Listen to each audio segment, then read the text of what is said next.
11th students 10th சயின்ஸ்லேருந்து இப்போ 11th physics தனியாக, chemistry தனியாக, பயாலஜி தனியாக பார்க்கும்போது கொஞ்சம் பயம் கலந்த ஒரு ஷாக் இருக்கும். பட் அது இல்லாமல் எப்படி ஃபிசிக்ஸை ஈஸியாக படிக்கலாம்னு இப்போ பார்க்கலாம். ஸோ 11th ஃபிசிக்ஸை பொறுத்தவரையிலும் நமக்கு கிட்டத்தட்ட எக்ஸாம் பேட்டர்னை தெரிஞ்சுக்கணும். ஃபர்ஸ்ட் 1 மார்க்கு நமக்கு எக்ஸாமில் 15 1 மார்க் கேட்பாங்க. 2 மார்க்ஸ் வந்து கிட்டத்தட்ட நமக்கு 6 எழுதணும். அதே மாதிரி 3 மார்க்ஸும் 6 எழுதணும். இதில் கம்பல்சரி கொஸ்டின்ஸ் ப்ராப்ளமாக கேட்பாங்க.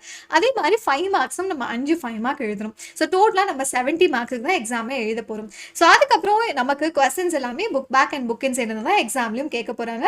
அது யூஸ்வலாக 1 மார்க்கு கிரியேட்டிவாக நமக்கு கேட்கலாம்.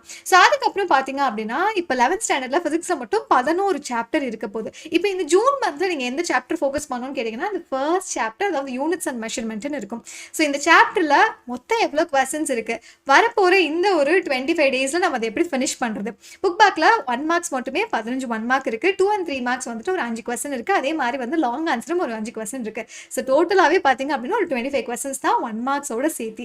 அண்ட் அதே மாதிரி ப்ராப்ளம்ஸ் இனிமேல் நம்ம தனித்தனியாக சால்வ் பண்ணணும். ஸோ எக்ஸாம்பிள் ஒரு 15 கொஸ்டின்ஸ் இருக்குது, எக்ஸசைஸில் ஒரு 5 கொஸ்டின் இருக்குது. ஸோ டோட்டலாக ஒரு 45 கொஸ்டின் தான். ஸோ 1 மார்க்கை சேர்த்து சொல்கிறேன். அப்படி பார்க்கும்போது 30 டேஸுக்கு நம்ம ஒரு நாளைக்கு ஒரு கொஸ்டின் டார்கெட் பண்ணி படித்தா கூட ஈஸியாக ஃபினிஷ் பண்ணி முடிச்சிடலாம். ஸோ அதனால் இனிமேல் நம்மளோட யூடியூப் கிளாஸஸ் எதையும் மிஸ் பண்ணாமல் அட்டென்ட் பண்ணுங்கள்.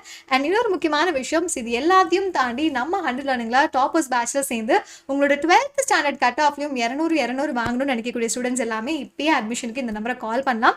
அண்ட் அப்போ நீங்கள் என்ன டார்கெட்டை செட் பண்ணி வச்சிருக்கீங்க, இன்ஜினியரிங் சூஸ் பண்ண போகிறோம் அப்படின்னா உங்கள் டார்கெட் கட் ஆஃப் என்னவா இருக்க போது, அதை மிஸ் பண்ணாமல் கமெண்ட்டில் சொல்லுங்கள்.